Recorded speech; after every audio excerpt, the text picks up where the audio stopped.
Nariyan ang mga lingkod ng Panginoon dito sa Abres, Quezon City.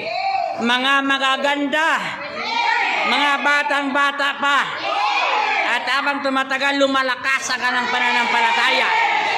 At lahat sila'y pinagaling ni El Shaddai. At yayaman silang lahat.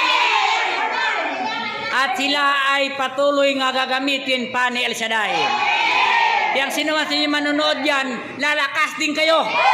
Yan, kasi dito malalakas ang mga mandirigma dito ni El Shaddai. Salamat sa hapong ito na natapos ang gawain nga kami lahat ay tagumpay. Tagumpay na tagumpay. Pumalakpak yung tagumpay na tagumpay.